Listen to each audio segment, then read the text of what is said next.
नमस्कार विद्यार्थी मित्रांनो, स्वागत आहे तुमचं S K M P S C academy या आपल्या यूट्यूब चॅनलमध्ये। आज दिनांक 25 मार्च 2024 वार आहे सोमवार। तुमच्यासाठी घेऊन आलो आहे संपूर्ण लोकसत्ता वृत्तपत्र विश्लेषण। आता जो काही लोकसत्ता आहे त्या लोकसत्ताचं पेज क्रमांक 1 तुम्ही या ठिकाणी पाहू शकताय। आजच्या न्यूजच्या डिस्कशनमध्ये आपण उष्णतेची लाट, चंद्रयान 3, डेंग्यू विषाणू आणि डाऊन सिंड्रोम यावर आधारित ज्या काही न्यूज आहेत त्यांना या ठिकाणी आपण MCQ क्वेश्चनच्या माध्यमातून इन डिटेलमध्ये या ठिकाणी स्टडी करणार आहोत। चला तर जी काही आजची आपली डिस्कशन आहे तिला या ठिकाणी आता आपण सुरुवात करूया।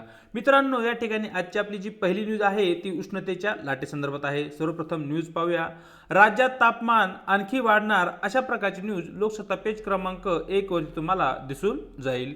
मागच्या काही दिवसांमधून उन्हाळ्यामध्ये जे तापमान वाढ आहे ती अधिकच प्रमाणात होताना या ठिकाणी आपल्याला दिसत आहे। याच्या मागे काही कारणे आहेत। या वर्षी जे काही पावसाचं प्रमाण आहे ते पावसाचं प्रमाण कमी झालं आहे।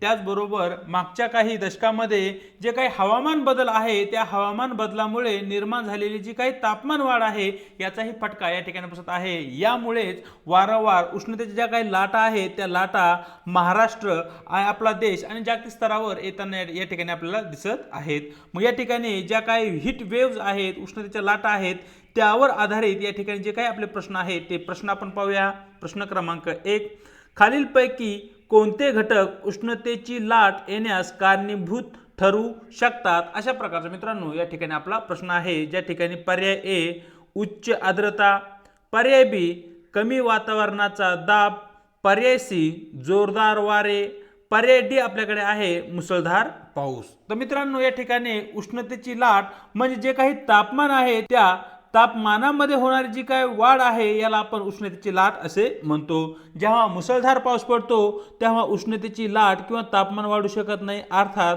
पर्याय डी या ठिकाणी आपला इलिमिनेट होतो। त्यानंतर जोरदार वारे, जर वारे हे थंड आहे की उष्ण आहे अशा प्रकार शब्दप्रयोग या ठिकाणी केलेला नाहीये, म्हणजे पर्याय सी ही या ठिकाणी आपला इलिमिनेट होतो। त्यानंतर कमी वातावरणाचा दाब ही एक पर्यावरणीय स्थिती आहे। या ठिकाणी तापमान वाढ किंवा उष्णतेची लाट याचा कसलाही संबंध या ठिकाणी नसल्या कारणाने पर्याय बी ही या ठिकाणी आपला इलिमिनेट होईल। म्हणजेच या ठिकाणी राहिलेला जो एकमेव पर्याय आहे तो आहे उच्च आर्द्रता, हाय ह्युमिडिटी। यामुळे या ठिकाणी उष्णतेची लाट येते अशा प्रकारचं आपलं उत्तर या ठिकाणी निघताना दिसतं। म्हणजेच प्रश्न क्रमांक 1 चं आपलं योग्य उत्तर राहील पर्याय ए। पाहूया प्रश्न क्रमांक 2, भारतातील कोणती संस्था उष्णतेच्या लाटेशी संबंधित इशारे आणि सूचना जारी करण्यासाठी जबाबदार आहे अशा प्रकारचा आपला प्रश्न क्रमांक 2 आहे। ज्या ठिकाणी पर्याय ए भारतीय हवामान विभाग, ज्याला की आपण IMD असे म्हणतो। त्यानंतर पर्याय बी आपल्याकडे आहे राष्ट्रीय आपत्ती व्यवस्थापन प्राधिकरण, ज्याला की आपण नॅशनल डिझास्टर मॅनेजमेंट अथॉरिटी असे म्हणतो। सी आरोग्य आणि कुटुंब कल्याण मंत्रालय आणि शेवटी पर्याय डी आपल्याकडे आहे पृथ्वी विज्ञान मंत्रालय। तर मित्रांनो तुम्हाला माहिती असलं पाहिजे की भारतामध्ये जी काही उष्णतेची लाट येते त्या संदर्भात जी काही इशारे आहे, सूचना आणि माहिती देण्याचे कार्य हे भारतीय हवामान विभागाकडून केलं जातं, इंडियन मेट्रोलॉजिकल डिपार्टमेंट कडून केलं जातं। म्हणजे प्रश्न क्रमांक 2 चं योग्य उत्तर राहील पर्याय ए। चलूया आजच्या आपल्या पुढच्या न्यूजकडे, जी की या ठिकाणी चंद्रयान 3 संदर्भात आहे। सर्वप्रथम न्यूज पाहूया। शिवशक्ती नावावर आंतरराष्ट्रीय संघटनेचे शिक्कामोर्तब अशा प्रकारची न्यूज लोकसत्ता पेज क्रमांक 3 वरती तुम्हाला दिसून जाईल। तुम्हाला मित्र सर्वांना माहित असेल की 2020 साली इस्रोने चंद्रयान 3 या मोहिमेची घोषणा केली होती। याच्या अगोदर भारताने चंद्रयान 1 आणि चंद्रयान 2 या यशस्वी मोहिमा या ठिकाणी राबवलेल्या आहेत। चंद्रयान 3 ही जी मोहीम आहे ती भारताची एक महत्त्वाकांक्षी मोहीम असलेली या ठिकाणी आपल्याला दिसते आणि त्यावर आधारित या ठिकाणी आपला प्रश्न आहे। शिवशक्ती हा जो पॉइंट आहे यावरती आपण जेव्हा हे जे प्रश्न आहेत ते प्रश्न पाहू तेव्हा त्या ठिकाणी आपण डिस्कस करूया। सर्वप्रथम प्रश्न पाहूया। चंद्रयान 3 चे उद्दिष्ट काय आहे किंवा काय होते अशा प्रकारचा मित्रांनो या ठिकाणी आपला प्रश्न आहे। ज्या ठिकाणी पर्याय ए मंगळाच्या पृष्ठभागाचा अभ्यास करणे, बी शुक्राच्या वातावरणाचा शोध घेणे, चंद्रावर सॉफ्ट लँडिंग करणे आणि पर्याय डी आपल्याकडे आहे अंतराळातील लघुग्रहांची तपासणी करणे। तर मित्रांनो या ठिकाणी जो काही प्रश्न आहे त्या प्रश्नामध्ये चांद्रयान याचा अर्थ चंद्र असा होतो। म्हणजेच पर्यायामध्ये ए जो आहे त्या ठिकाणी मंगळ आपला पर्याय एलिमेंट होतो। बी मध्ये शुक्र ग्रहाचा उल्लेख आहे, तो पर्याय आपला लिमिट होतो आणि शेवटी या ठिकाणी पर्याय डी मध्ये या ठिकाणी लघुग्रहांचा या ठिकाणी आपल्याला पर्याय देण्यात आला आहे, तोही या ठिकाणी इलिमिनेट होतो। म्हणजे या ठिकाणी आपण इलिमिनेशन टेक्निकचा वापर करून किंवा लॉजिकल बेसवरही काही क्वेश्चन सॉल्व्ह करू शकतो। मग ते लॉजिकल बेसवर क्वेश्चन कसे सॉल्व्ह करायचे, तर अशा प्रकारचे जे काही प्रश्न आहेत ते लॉजिक लावून आपण सॉल्व्ह करू शकतो। या ठिकाणी 3 पर्याय आपले इलिमिनेट झाल्यानंतर केवळ एक पर्याय राहतो, तो म्हणजे आहे चंद्रावर सॉफ्ट लँडिंग करणे। हे या ठिकाणी चंद्रयान 3 या मिशनचे मुख्य उद्दिष्ट असलेले दिसते। पर्याय सी हे या ठिकाणी प्रश्न क्रमांक 3 चं आपलं योग्य उत्तर राहील। पाहूया प्रश्न क्रमांक 4। चंद्रयान 3 मोहिमेचे प्रक्षेपण कोणत्या रॉकेटने झाले, अशा प्रकारचा मित्रांनो या ठिकाणी आपला प्रश्न आहे।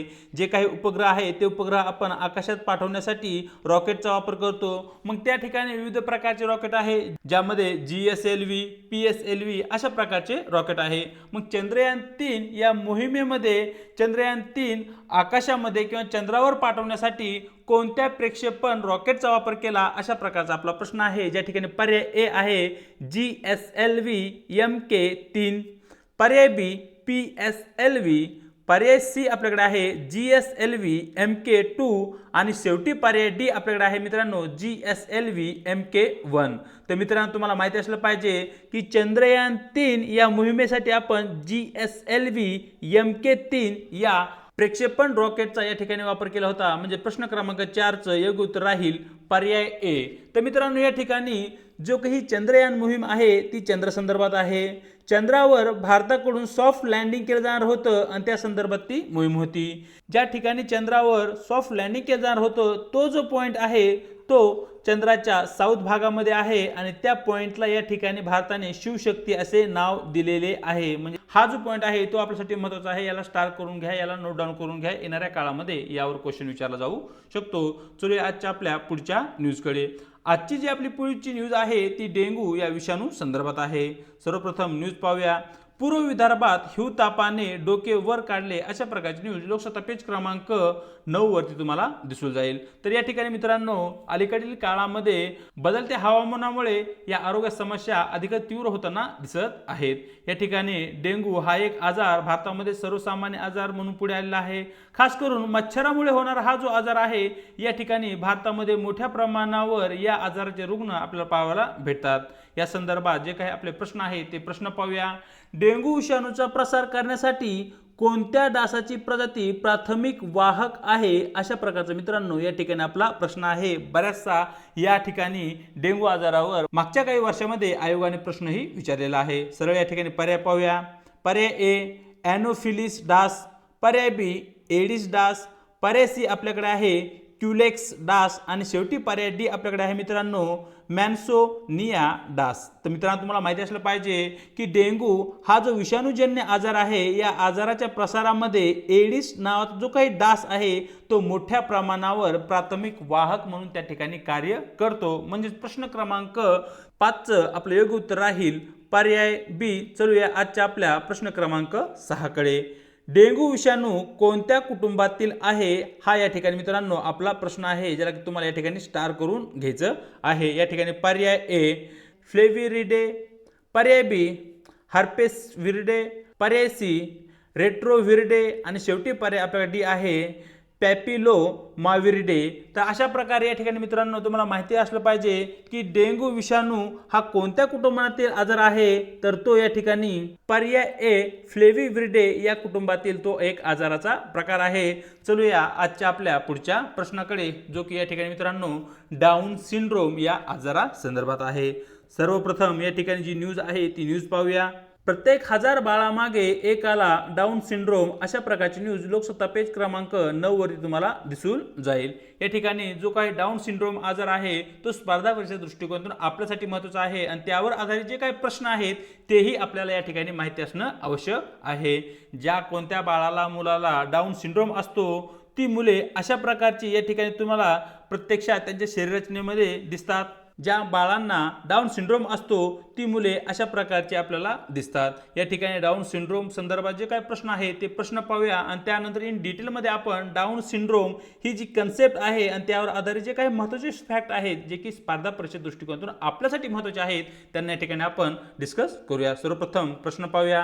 प्रश्न क्रमांक 7, डाऊन सिंड्रोम या नावाने देखील ओळखला जातो, म्हणजे डाऊन सिंड्रोमचे दुसरे आणखी कोणते नाव आहे अशा प्रकारचा तो या ठिकाणी प्रश्न आहे। ज्या ठिकाणी पर्याय ए ट्रायसोसोमिया 13, बी ट्रायसोमी 18, सी ट्रायसोमी 21 आणि शेवटी पर्याय डी आपल्याकडे आहे टर्नर सिंड्रोम। तर मित्रांनो तुम्हाला माहिती असलं पाहिजे की जो काही डाऊन सिंड्रोम नावाचा जो काही आजार आहे तो ट्रायसोमी 21 या नावाने सुद्धा ओळखला जातो। म्हणजे प्रश्न क्रमांक 7चं योग्य उत्तर राहील पर्याय सी। पाहूया प्रश्न क्रमांक 8, डाऊन सिंड्रोम असलेल्या मुलांचा धोका वाढतो, म्हणजेच या ठिकाणी डाऊन सिंड्रोम असणारे मुलं हे जास्त प्रमाणात कोणत्या पालकाकडे जन्माला येतात अशा प्रकारचा मित्रांनो या ठिकाणी प्रश्न आहे। ज्या ठिकाणी पर्याय ए ज्या ठिकाणी आईचे वय जास्त असेल, पर्याय बी ज्या ठिकाणी वडिलांचे वय जास्त असेल, पर्याय सी दोन्ही पालकांचे वय जास्त असेल आणि पर्याय डी आपल्याकडे आहे भावंडाचे वय जास्त असेल तर मित्रांनो तुम्हाला माहिती असलं पाहिजे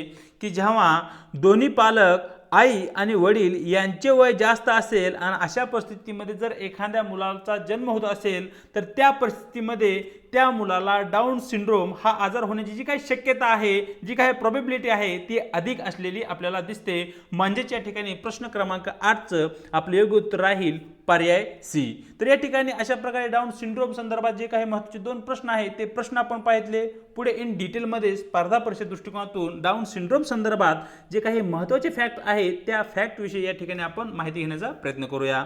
सर्वप्रथम डाऊन सिंड्रोम हा एक अनुवंशिक आजार आहे हे तुम्हाला या ठिकाणी माहिती असणं आवश्यक आहे, जो की क्रोमोसोम 21च्या अतिरिक्त प्रतीच्या उपस्थितीमुळे, म्हणजे अतिरिक्त प्रतीचा जो काही क्रोमोझोम 21 आहे जर तो त्या ठिकाणी उपलब्ध असेल तर त्यामुळे हा डाऊन सिंड्रोम होताना या ठिकाणी दिसतो। ही जी स्थिती आहे या स्थितीला आपण ट्रायसोमिया 21 असे या ठिकाणी आपण त्याला म्हणतो। या ठिकाणी जर आपण शरीराची वैशिष्ट्ये पाहितले या आजारामुळे शरीरामध्ये कोणकोणत्या रचनामध्ये बदल होतात तर या ठिकाणी पहा बदामाच्या आकाराचे मुलाचे डोळे या ठिकाणी आपल्याला दिसतात। त्याचबरोबर जो काही चेहरा आहे तो चपट्या आकाराचा असलेला बनतो आणि जी काही जीभ आहे ती पसरलेली राहते इन जनरल जर पीपलचा आपण विचार केला तर। आणि त्याचबरोबर जी उंची आहे ती बाळाची उंची ही या ठिकाणी कमी राहते आणि विभिन्न शरीरामध्ये इतरही प्रकारचे बदल या ठिकाणी डाऊन सिंड्रोम या आजारामुळे होताना आपल्याला दिसतात।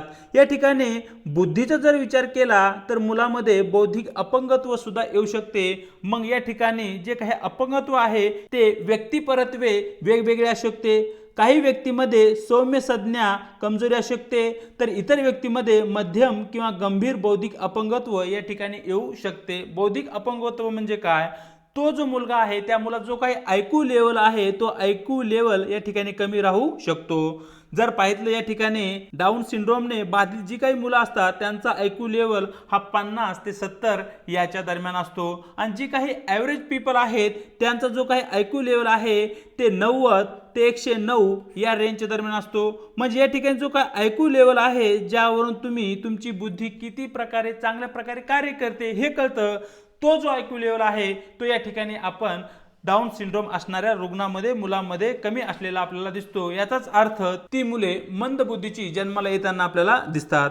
या ठिकाणी जे काही वैयक्तिक स्थिती आहे त्या स्थितीचा जर या ठिकाणी आपण अभ्यास केला तर या ठिकाणी ज्या कोणत्या मुलांना डाऊन सिंड्रोम झालेला आहे किंवा ज्या कोणत्या व्यक्तीला डाऊन सिंड्रोम झालेला आहे अशा व्यक्तीची जी काही वैद्यकीय परिस्थिती आहे त्यामध्ये जन्मजात त्या व्यक्तीच्या हृदयामध्ये दोष असू शकतो, श्रावण शक्ती कमी असू शकते, दृष्टीची ही समस्या त्या व्यक्तीमध्ये असू शकते, गॅस्ट्रोस्टायलिन समस्या आणि थायरॉइड नावाचा जो काही विकार आहे तोही त्या ठिकाणी त्या मुलामध्ये त्या व्यक्तीमध्ये निर्माण होऊ शकतो। तर या ठिकाणी जो काही डाऊन सिंड्रोम आहे तो आजार झाला आहे कसं ओळखायचं त्या संदर्भात काही चाचण्या आहेत, जसे की प्रसूतीपूर्वी स्क्रीनिंग चाचण्या दरम्यान या ठिकाणी डाऊन सिंड्रोम आजार आहे का नाही हेही शोधलं जाऊ शकतं। त्याचबरोबर काही चाचण्या आपण करू शकतो ज्यामध्ये अल्ट्रासाउंड आणि मातृ सिरम स्क्रीनिंग नाव चाचणी आहे। त्यानंतर काही निदान चाचण्या आहे ज्यामध्ये ॲमिनी ओसेनेटिसिम आणि कोरिओनिक व्हिलस सॅम्पलिंग नावाच्या काही चाचण्या आहेत, ज्यांच्या माध्यमातून डाऊन सिंड्रोम हा आजार त्या महिलेच्या उदरामध्ये असणाऱ्या बाळाला झाला आहे हे या ठिकाणी आपण माहिती करून घेऊ शकतो. तर अशा प्रकारे मित्रांनो डिटेलमध्ये डाऊन सिंड्रोम हा जो आजार आहे त्या संदर्भात महत्त्वाचे फॅक्ट जे की स्पर्धा परीक्षा दृष्टिकोनातून आपल्यासाठी महत्त्वाचे आहेत ते या ठिकाणी आपण पाहिले. त्याचबरोबर त्या आधारित 2 क्वेश्चन ही पाहितले. तर या ठिकाणी आज इथेच थांबत आहोत. दिनांक 25 मार्च जे काही आपलं वृत्तपत्र डिस्कशन आहे ते जर आवडलं असेल तर व्हिडिओला लाईक, शेअर आणि व्हिडिओबाबत कमेंट करायला विसरू नका. त्याचबरोबर न विसरता मित्रांनो या ठिकाणी आपल्या यूट्यूब चॅनललाही सबस्क्राईब करायचं आहे. व्हिडिओच्या डिस्क्रिप्शन बॉक्समध्ये देण्यात आलेली आपल्या टेलिग्राम चॅनलची जी काही लिंक आहे त्या ठिकाणी तुम्हाला आपली टेलिग्राम चॅनलसुद्धा जॉईन करायचं आहे, ज्याच्या माध्यमातून आपल्या प्रत्येक व्हिडिओच्या लिंक्स आणि त्याचबरोबर स्पर्धा परीक्षेसंदर्भात ज्या महत्त्वपूर्ण ज्या काही अपडेट आहेत त्या अपडेट या ठिकाणी तुम्हाला भेटत राहतील. आज इथेच थांबत आहोत. भेटूया एका नवीन व्हिडिओ सोबत.